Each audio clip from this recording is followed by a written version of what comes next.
मैं तृप्ति भटनागर आप सभी का स्वागत करती हूँ इस पॉडकास्ट जिंदगी जिंदाबाद पर, जिसमें हमने सम्मोहक कहानियों के माध्यम से विभिन्न जीवन के अनुभव और सीख प्रदान करने का एक छोटा सा प्रयास किया है। एक दिन भगवान के मन में विचार आया कि धरती का हाल जाना जाए। भगवान ने धरती का हाल जानने के लिए अपने 2 देवदूतों को उसी वक्त धरती पर भेजा। उनमें से एक एकदम युवा देवदूत और दूसरा अनुभवी था। दोनों देवदूत दिन भर अलग अलग जगह घूमते रहे और अपनी तरफ से प्रभु का संदेश लोगों में बांटते रहे। इसी दौरान उन्होंने जहां तक संभव हुआ लोगों की मदद भी करी। थकान के कारण गांव ही के एक परिवार के यहाँ उन्होंने अपनी रात गुजारने का निर्णय लिया।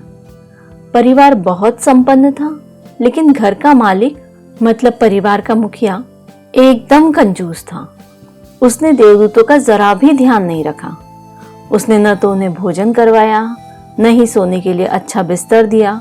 युवा देवदूत के मन में कई तरह के प्रश्न उठ रहे थे, लेकिन अनुभवी देवदूत को एकदम शांत देखकर उसने कुछ भी नहीं कहा। सोते समय अनुभवी देवदूत की नजर दीवार में बने एक छेद पर पड़ी।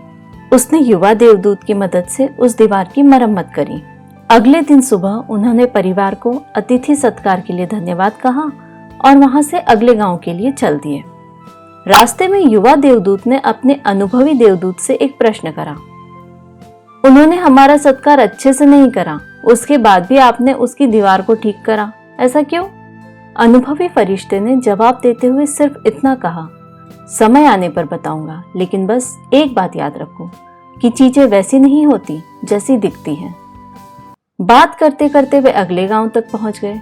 उन्होंने यहाँ भी पूर्व की ही तरह गांव वालों के बीच प्रभुवाणी को फैलाना शुरू किया। शाम होते होते एक गरीब किसान उनके पास पहुंचा और हाथ जोड़ते हुए उनसे आतिथ्य स्वीकार करने का निवेदन करने लगा। दोनों देवदूतों ने उसके निवेदन को स्वीकार किया और रात किसान के घर पर ही रुकने का मन बनाया। इधर किसान का परिवार उनके आतिथ्य सत्कार का मौका पाकर फूला नहीं समा रहा था। उन्होंने अपनी हैसियत से बढ़कर उनकी खातिरदारी की। उन्हें बहुत स्वादिष्ट भोजन कराया, सोने के लिए उचित व्यवस्था करी। दोनों देवदूत बहुत प्रसन्न होते हुए रात्रि विश्राम करने चले गए। सुबह उठते ही उन्हें किसान और उसकी पत्नी की रोने की आवाज सुनाई दी। उन्होंने बाहर जाकर कारण जानने का प्रयास करा तो पता चला कि किसान की जीविका का एक प्रमुख साधन उसकी गाय मर गई। अनुभवी देवदूत ने किसान और उसकी पत्नी को ढांढस बनाया और वहां से आगे जाने की इजाजत दी। वहीं युवा देवदूत बड़े गुस्से में था। वे दोनों वहां से चल दिए। रास्ते में युवा देवदूत ने अनुभवी देवदूत से थोड़ी नाराजगी वाले स्वर में कहा, पिछले गांव में तो आप बड़े दयावान बन रहे थे। उस परिवार ने हमारे साथ अच्छा व्यवहार भी नहीं किया था, लेकिन उसके बाद भी आपने रात को उनकी दीवार की मरम्मत की। उसके ठीक विपरीत इस गरीब किसान ने हमारा कितना ख्याल रखा, अपनी हैसियत से कहीं आगे जाकर हमारा सत्कार करा, लेकिन हमारे होते हुए भी उनकी गाय मर गई और आपने उसके लिए कुछ भी नहीं करा। देखो वह कितना दुख और पीड़ा में है। अनुभवी देवदूत ने युवा देवदूत को शांत करते हुए पुरानी बात याद दिलाते हुए कहा, मैंने तुमसे कहा था ना कि चीजें वैसी नहीं होती जैसी दिखती हैं। युवा देवदूत ने हाँ में गर्दन हिलाई तो अनुभवी देवदूत ने बोलना जारी रखते हुए कहा, देखो जहां दीवार में छेद था वहां से मुझे दीवार के अंदर सोना छिपा हुआ नजर आ रहा था। सेठ और उसका परिवार सिर्फ अपने लिए जीता है, इसलिए मैंने दीवार ठीक करके वह छेद बंद कर दिया ताकि सेठ को वह धन न मिल सके।